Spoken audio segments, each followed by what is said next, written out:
चंद कादुरे जिल्हा परिषद कर्मचारी महासंघ जिल्हा शाखा नागपूरचा अध्यक्ष आहे। आम्ही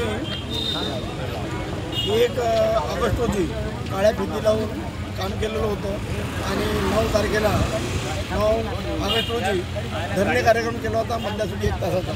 यामध्ये जिल्हा परिषद कर्मचाऱ्यांना ग्रामविकास विभागाने जो 1 नोव्हेंबर 2005च्या आधी प्रसिद्धी जाहिरात आणि अधिसूचना निघालेल्या कर्मचाऱ्यांना जे रुजू झालेत त्यांच्यासाठी जुनी पेन्शन योजनेचा GR 2 फेब्रुवारी रोजी राज्य सरकारी कर्मचाऱ्यांनी काढलेला होता, परंतु जिल्हा परिषद कर्मचाऱ्यांसाठी तो GR ग्रामविकास विभागाने काढलेला नव्हता।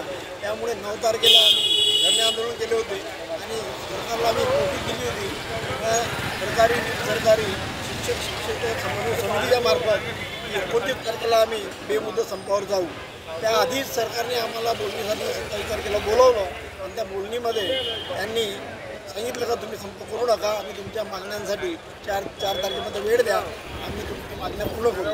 त्याची सभा ही 4 तारखेला ऑलरेडी 7:30 वाजता सह्याद्रीवर झाली। त्यामध्ये ह्या काही मागण्या आहेत, जुनी पेन्शन योजना, त्यामध्ये सुधारित राष्ट्रीय पेन्शन योजना जी सरकारने मान्य केली होती डिसेंबरच्या विधिमंडळामध्ये नागपूरच्या, त्यानुसार देण्याचे आश्वासन दिलं। त्याचप्रमाणे UPS जी आलेली आहे केंद्र सरकारने दिलेली आहे त्याचा पण विचार करण्यात येईल।